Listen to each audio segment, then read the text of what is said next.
Hello, hello, hello. Good afternoon. Good afternoon. Good afternoon. How's everybody doing? Welcome to Financial Freedom Fridays. Gus Tucker here in Chicago. Excited to have you guys here. And what's going on? Man, tell you what, there's a lot going on, isn't it? The world we live in is changing all the time. So let me see if I can get this to move this up to another screen. My daughter got me using two screens, and it changed my life. Okay. So what we're going to be talking about today, just keep the conversation going about kingdom principles of identity and wealth creation and creating an economic environment to empower Black Americans, African Americans, and all people to thrive. And so you might say, why does it say Black Americans and African Americans? Well,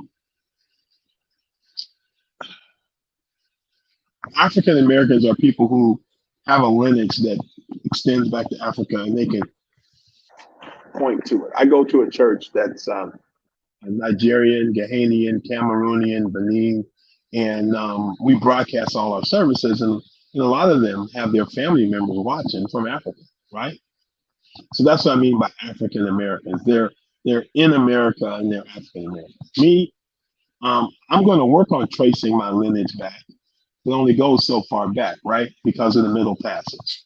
So I'm a Black American. Okay. Now the cool thing is, I don't know if you guys knew this or not. How many races are there? Can I get a vote? How many races are there? Can I get some feedback from somebody who's watching? How many races are there? Tell me. Now, Alexis, you can jump in there too. Now you can give me a come on. How many races you think there are? You can. Alexis is our producer. So how many of you guys think it is? Before I say what I think it is, I'd like to get at least one person to be brave and say, I think it's this many races.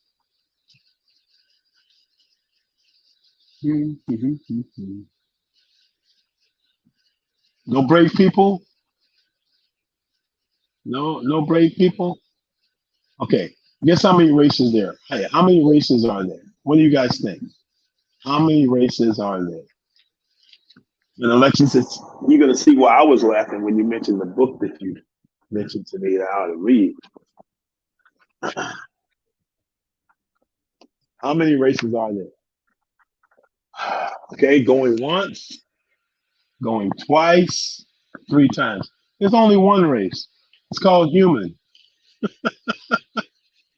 right? There's only one race. It's called human. Now, there are a lot of different ethnicities, but there's only one race. It's called human. Okay, so and we were all made in the image and likeness of God. Every last one of us. No one's better than anybody else in any way, shape, or form. We were all made in the image of God. That's what I believe. You might believe something different. That's cool. You can correct me. I'm open, but that's what I understand. So here's another thing. So what we want to talk about today is something called purpose to provision. Purpose to provision. Uncovering your purpose and then designing your financial independence. Purpose to provision. Uncovering your purpose and then designing your financial independence. Okay, so let me get these slides up here. Get them on the screen. I think they're still there.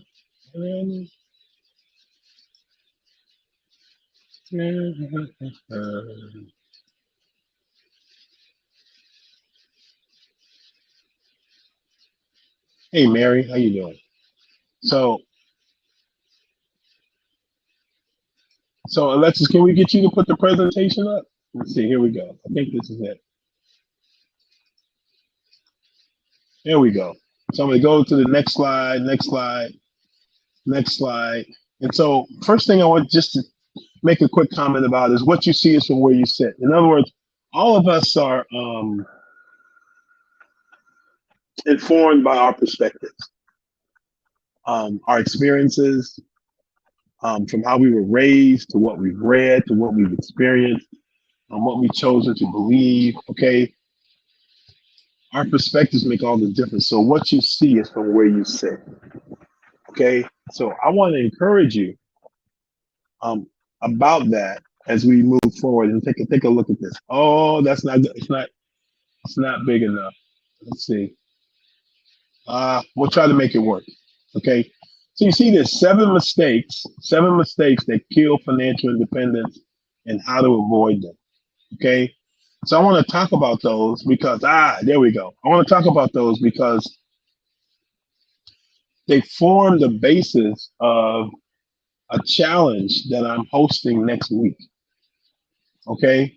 To help people avoid these seven mistakes that kill their financial independence, and how to avoid them. And see, this whole idea of purpose to provision. What do I mean by that? Mistake number one is no life purpose, no focus. And it says here, without clear direction and initiative, money will be wasted in non-productive areas, resulting in lower returns, both in money and time. Okay, we got a couple of scarce resources. Money and time are scarce resources. Okay, you only get so much time on this earth, correct? I just learned today about a friend of mine who's younger than me, probably about 10 or 15 years. They had a skin melanoma that turned to cancer, and boom, they were gone. I just learned about it today. Horrible. Okay. But I believe that because of my faith, that I have eternal life. I'm going to cease living on this earth, but I won't cease existing. I'll just exist in another place. Okay. But while you're here on earth, I believe God has put you here with a purpose. There's a passage in the Bible. I don't know if you've ever read the Bible before, but in Genesis 1:26 to 28, it talks about let us make man in our image. And male and female, Adam, means humankind. God made humankind, all humankind in his image and likeness. So we can be like him, creative, because in the beginning God created. So the first thing we learn about God is he's creative. And then he put man in charge. God created three things. First, he created creation. There was light, right? Light and darkness.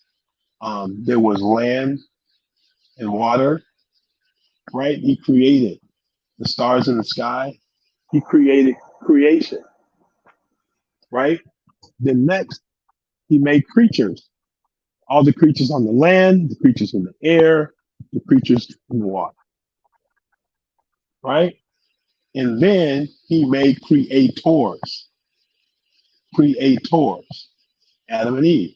And he told the creators to have dominion over the creation and the creatures, and to take it, to fill it up, to subdue it, to fill it up, multiply, and subdue it, meaning bend it to their will. Take the resources I've given you and the creative ability I've given you, the seed that I've planted inside you of creativity, and use that to shake the world around you for your benefit and to benefit other people. What he did not do was say dominate other people. All our problems in life come from wanting to dominate other people versus serve them and make their lives better off. Okay? So, mistake number one is not understanding that and understanding your purpose. When God put you on the planet, he put you here for a specific purpose, to help some specific people overcome some specific problems, a specific way. What way? The way you help them overcome those problems. That's why he made you, and you're unique and unlike anybody else. So there's no need to compete with anybody else. It's an unfair competition. Nobody else can beat you at being you, and you can't beat them at being them. So you have to be yourself.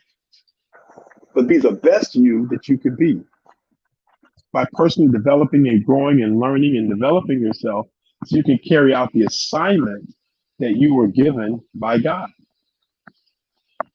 God has given you a vision.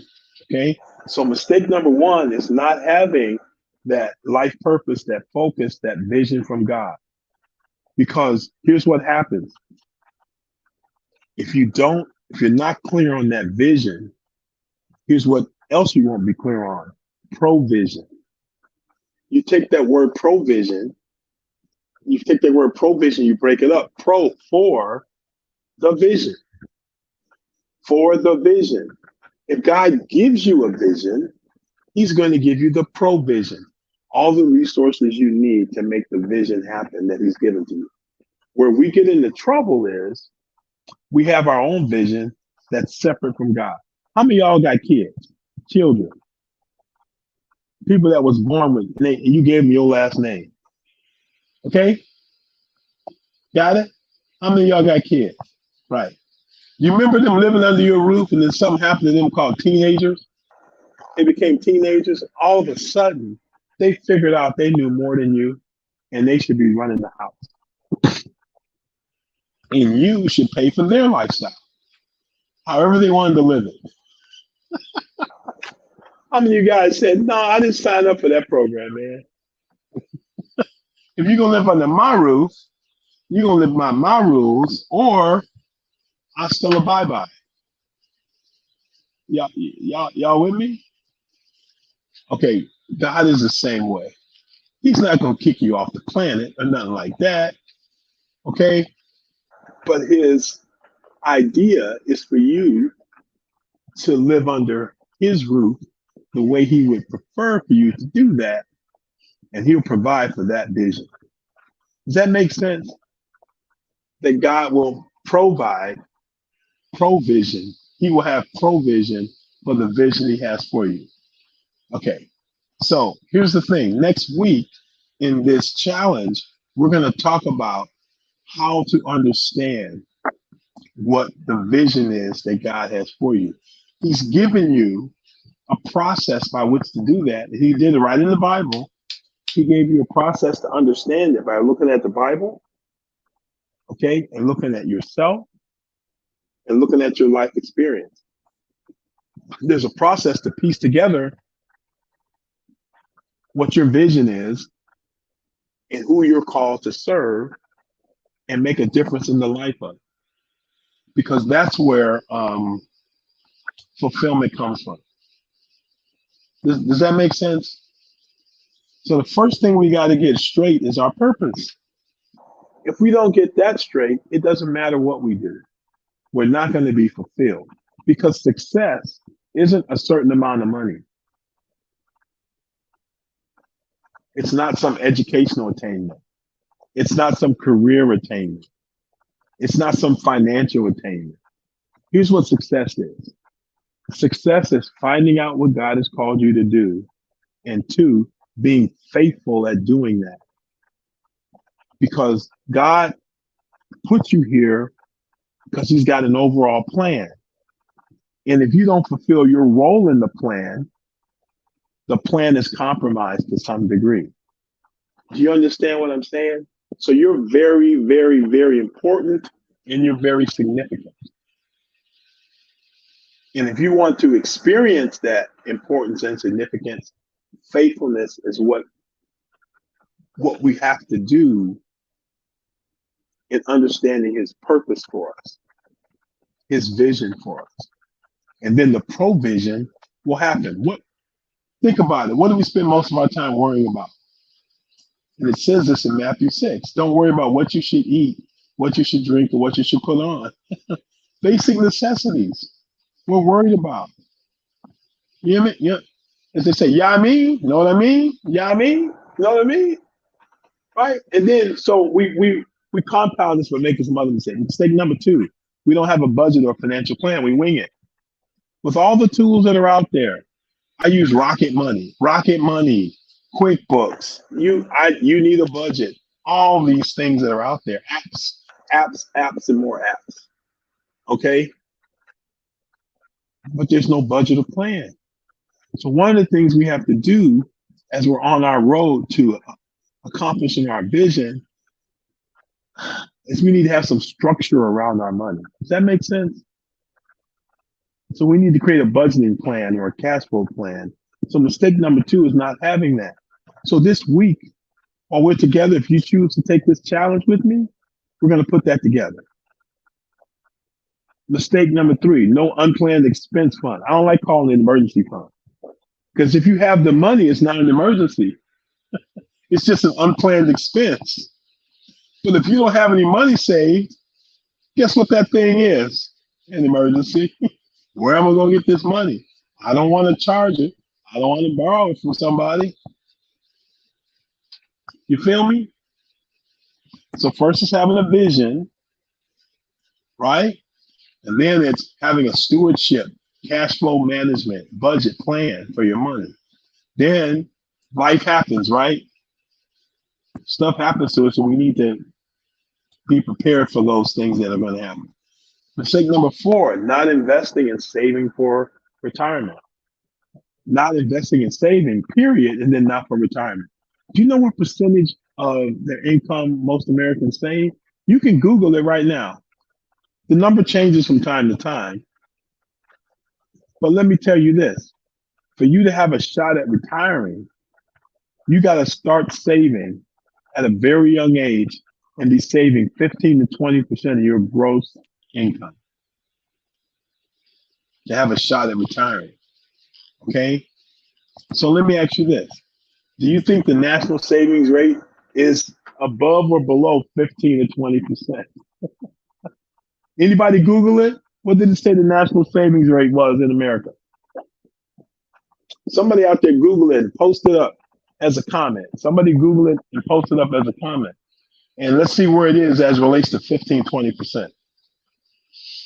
Okay. What age were you when you started saving at that rate?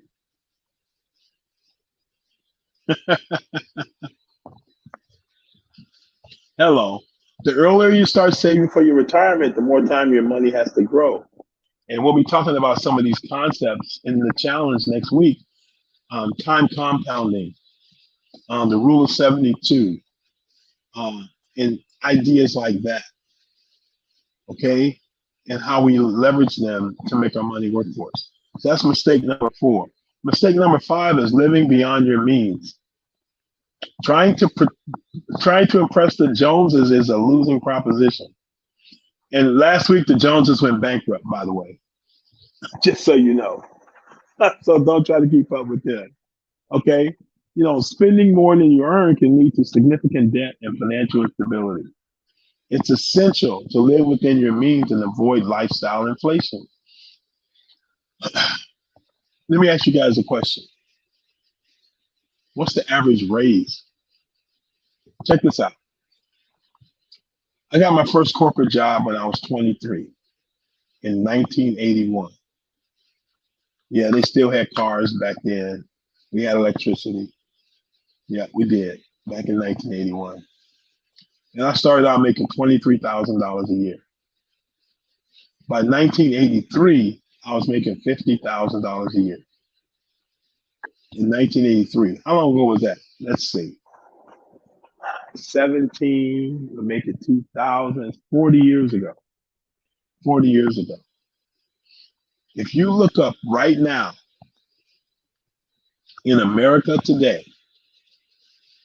the median individual income in America is about $35,000. 40 years later, guys. 40 years later, I was making more money than the average person is today. 40 years ago. What does that say? Wages, what you get paid if you have a job, has not kept up with inflation. Because things cost a lot more now than they did in 1983. You guys know what Cracker Barrel is? You ever seen that restaurant, Cracker Barrel? You ever been in it? And so I love going to the little shops they have in Cracker Barrel and seeing all the cool stuff they have in there. Well, they've got this thing in here. It's usually like a poster or something, and it'll say like the prices of things during a certain year. And you go back and look at it and you just shake your head like, what? Gas, gasoline, a nickel. I remember when I was growing up, gas was under $1 a gallon. You know, living beyond your means. Mistake number 6, neglecting insurance. Oh man.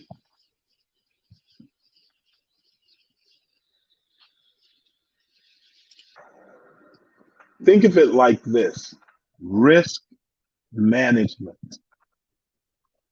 Risk management. So, anybody ever buy a car and they get a loan to go with it?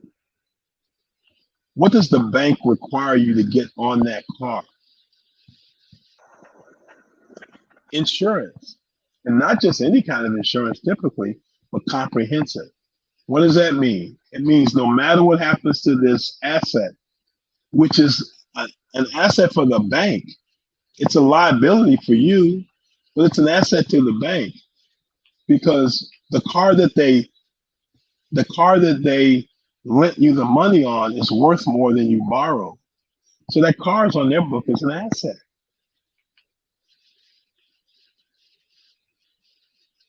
They want to protect their assets, so they make you get insurance on it.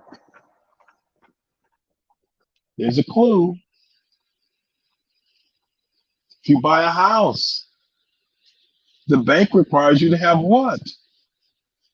Homeowners insurance.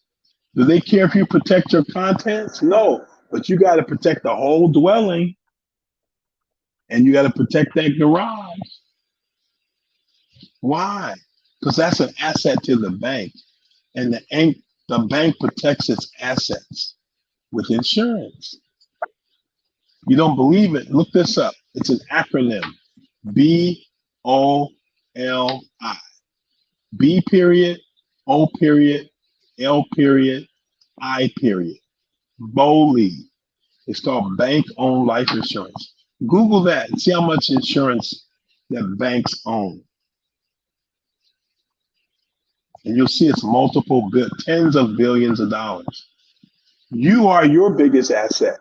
Much like the car is an asset for a bank or a house, you're your biggest asset usually because you're the one making the money for your family. Don't neglect to insure yourself, your life and your health. Does that make sense? But you know, over half of Americans don't have life insurance. And the ones that do, over half of them have the wrong kind or not enough. So we're going to talk about that next week. Mistake number 7 that people make: failing to understand current financial products. Do things change with technology these days? Huh? Let me know. Computers, phones, cars. Do things change or they just stay the same? If you went to go find something, can you keep a computer now for 10 years? Seriously. I mean, practically speaking, even 5 years. No, you have to upgrade. Well, guess what? In your financial life, you got to look to upgrade. Why? Because financial companies, insurance companies, investment companies get smarter every year and they change their strategies. And if you don't have a constant update, you're going to get stuck with last year's strategy in today's marketplace. And you don't want to do that. You don't want to do that. Okay? So, what I'm saying to you is this: join me next week as we explore these areas. One, we explore your divine purpose. What is the purpose that God has put you here on the planet for? Because you're going to stay here on this planet and be involved until you get your purpose done. And then you'll leave and move on to your next assignment. And that's what it'll be, just your next assignment. You're not gonna die, you're just gonna move on to your next assignment. So wouldn't it be cool to, as soon as you can in life, understand what your current assignment is and really get after it? And then as you're doing that, to really experience provision in every area, of it, not just financially, but emotionally, spiritually, physically, to experience wholeness by your whole life. We talk about well-being, that your soul would prosper emotionally, spiritually, physically, socially, in every way possible, that you would prosper and be in good health. Wealth isn't just money, it's your total life. Does that make sense? So this challenge starts on Monday, 6 o'clock Central. 6 o'clock Central. Okay? It's $97 for the challenge for the 5 days. It's $197 if you want the VIP, which is an extra hour of Q&A. So we're going to have the session from 6 to 7, and then from 7 to 8 we're going to have Q&A. If you're interested in that, doing that, you can Zelle me the payment at that email right there, gustucker@gmail.com, and you can also send me questions that you might have to that same email. Okay, we're getting the website put together and getting it all put up, and we'll have that for the future. But for this week, we're doing it this way because we want to get started. So if you're interested in being clear on what your purpose is and being clear on how to access your provision to make your purpose happen, join us next week. Zelle us $97 to gustucker@gmail.com. Put your information in there, in the memo, who you are, and to make sure, and then because we'll be sending you the link out for the challenge, because it's going to be online. Okay? You want to be clear on your purpose, and with that purpose comes the assurance that you're going to have provision, because God always provides for what he creates. He created you for a purpose, and he's got something for you to do. I just want you to understand what that is and get clear on it, and he's going to provide for you. And then no more worry, no more fret, because there isn't a person God has put on the planet that he doesn't take care of. Does that make sense? So, look, we hope to see many of you next week. If you need more information, just hit me with an email or Zelle. $97 for the regular admission, $197 for the VIP. You get some extra time to ask questions and dig a little deeper into some of the subject matter. There's going to be handouts. There's going to be things for you to do. There's going to be homework for you to really dig in and understand your purpose and dig in and have a plan set up for your provision. Does that make sense? Yeah, $97 for regular admission, $197 for VIP. Okay? And you can send that to me at gustucker@gmail.com. So with that, we're out, and we'll be posting things on blackdoctor.org as well to promote this and make you aware of it. But you guys have a great weekend. We're now in the second half of 2023. Didn't that first half go by fast, y'all? Month 1, 2, 3, 4, 5, 6. Now we're in month 7. Wow. We'll be in December before you know it. So take advantage of this opportunity. Make the most of your time, okay? You guys have a great